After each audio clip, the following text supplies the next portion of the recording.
یہ میرے ہاتھ میں شعب الایمان امام بہقی رحمۃ اللہ تعالی علیہ کی کتاب ہے، اس میں یہ 30ویں جلد ہے اور صفحہ نمبر 1336 سے میں حدیث پاک پڑھنے لگا ہوں۔ بڑی پیاری حدیث پاک ہے ایک یار کے بارے میں، ایسا پیارا یار ہے کہ قیامت کے دن یہ یار جو ہوگا بڑا ہی کام آئے گا۔ یہ یار کون سا ہے سنیے، اس میں حدیث پاک نمبر 3624 ہے۔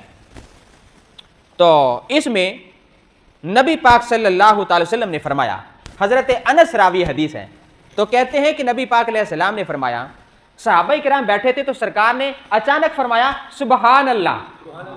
بڑی پیاری حدیث پاک ہے، نبی پاک نے کیا فرمایا؟ سبحان اللہ۔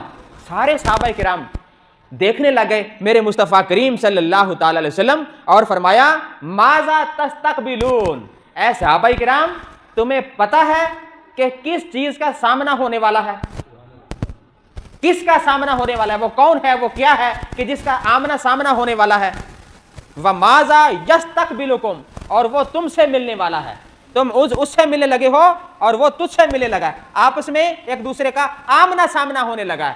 یعنی اگر ہم اسی لفظ کو استعمال کریں ماذا تستقبلون، کہ تم اس کا استقبال کرنے لگے ہو اور وہ تمہارا استقبال کرنے لگا، سارے صحابہ کرام حیران ہو گئے۔ تو حضرت عمر فاروق رضی اللہ تعالی عنہ انہوں نے عرض کیا، اب سرکار کے دربار کا ادب بھی بڑے کمال کا ہے، یہ بھی ذرا سنیے، عام بات نہیں کہ یا رسول اللہ مجھے یہ مسئلہ بیان کر دیں، نہیں ایسا نہیں بیان کرتے تھے۔ صحابہ کرام کا ادب مصطفیٰ یہاں لکھا ہوا ہے کہ حضرت فاروق اعظم کہنے لگے رضی اللہ تعالیٰ عنہ بے ابی انت و امی یا رسول اللہ، سبحان اللہ کہہ سکتے ہیں یا رسول اللہ۔ اب سرکار سے طلب کرنے پر جو جملہ بولا وہ کتنے ادب میں بھرا ہوا ہے۔ حضرت عمر بن خطاب بیان فرماتے ہیں، کہنے لگے کہ بے ابی و امی یا رسول اللہ، انت و امی یا رسول اللہ، یا رسول اللہ آپ پر میرے ماں باپ قربان ہوں، پوچھنا مسئلہ ہے تو ادب مصطفیٰ، دربار مصطفیٰ، دربار رسالت کا ادب دیکھیے، یا رسول اللہ میرے ماں باپ قربان ہوں۔ تو فرمایا وحی نازلہ، کیا کوئی وحی نازل ہونے لگی، وحی نازل ہو گئی ہے، کوئی ایسا معاملہ یا رسول اللہ ہونے لگا؟ او عدو حضرہ، یا رسول اللہ یا کوئی ہم پر دشمن حملہ کرنے لگا؟ یہ دو چیزوں کا پوچھا انہوں نے، کیا کوئی وحی آئی یا کوئی دشمن ہم پہ حملہ کرنے لگا؟ کیونکہ ہم تو خوشی کے موقع پر سبحان اللہ اکثر کہتے ہیں، تو لیکن جو عرب تھے سرکار کے زمانے کے، آج بھی دیکھ لیں، وہ حیرت والے مقام پر بھی سبحان اللہ کہتے ہیں، سبحان اللہ، تو عجیب معاملے پر بھی سبحان اللہ کہتے ہیں۔ تو صحابہ کرام کو حیرت ہو گئی، تو حضرت عمر پاک نے کہا یا رسول اللہ کیا کوئی وحی آئی ہے یا کوئی ہم پر دشمن حملہ کرنے لگا ہے کہ ہم اس کا استقبال کریں گے، وہ ہمارا استقبال کرے گا، یعنی ہمارا آمنا سامنا ہونے لگا ہے؟ تو قالا، آگے سے نبی پاک علیہ السلام نے فرمایا لا، نہ تو وحی آئی ہے نہ دشمن آیا ہے۔ میرے سرکار کا سمجھانے کا اور جس چیز کا سرکار نے تذکرہ کرنا ہے، کیونکہ وہ ہے بڑی اہم، جیسے میں آپ کی توجہ مبذول کرنے کی کوشش کر رہا ہوں، ایسے ہی میرے سرکار، مثال تو نہیں سرکار کے ساتھ بنتی، لیکن میں آپ کی توجہ چاہتا ہوں کہ سرکار نے صحابہ کرام کو توجہ چاہی کہ اے میرے صحابہ سنو، نہ تو کوئی دشمن آنے والا ہے اور نہ وحی نازل ہوئی ہے، ایسی کوئی بات نہیں ہے۔ میرے سرکار نے فرمایا ولیکن شہر رمضان، ماہ رمضان آ رہا ہے۔ کتنی پیاری حدیث پاک ہے، اور صدقے چلے جائیں اللہ کی رحمتوں کے اور پیغام دینے والے مصطفیٰ کے قدموں کے، کہ جنہوں نے ماہ رمضان کا اتنا بڑا پیغام اس پیرائی میں ہمیں عطا فرمایا ہے۔ تو جب صحابہ کرام کو پتا چلا کہ کیونکہ مہینہ بالکل آنے والا تھا، تو فرمایا لما اقبل شہر رمضان، کہ جب ماہ رمضان کا مہینہ بالکل قریب آ گیا، اس وقت میرے سرکار نے صحابہ کرام کو اکٹھا کر کے یہ جملہ بیان فرمایا۔ تو جب حضور صلی اللہ علیہ وسلم نے فرمایا بلکہ ماہ رمضان تشریف لے کے آ رہا ہے، اور آگے سرکار نے اس رمضان کی ڈیفینیشن کو کھولا کہ وہ کیسا رمضان ہوگا، یہ اس سے بھی حیرت والا جملہ ہے، ذرا توجہ سے سنیے گا۔ پہلے صحابہ کرام بہت خوش ہوئے کہ ماہ رمضان کا ذکر میرے سرکار نے کیا ہے، اور جب یہ جملہ مکمل ہو گیا فرمایا سنو یغفر اللہ فی اول لیلۃ لکل اہل ھذہ القبلہ، اس قبلہ کی طرف جتنے بھی ماننے والے مسلمان ہیں اللہ تعالیٰ پہلی رات میں سارے کو سبھی کو جنت عطا فرما دیا کرتا ہے۔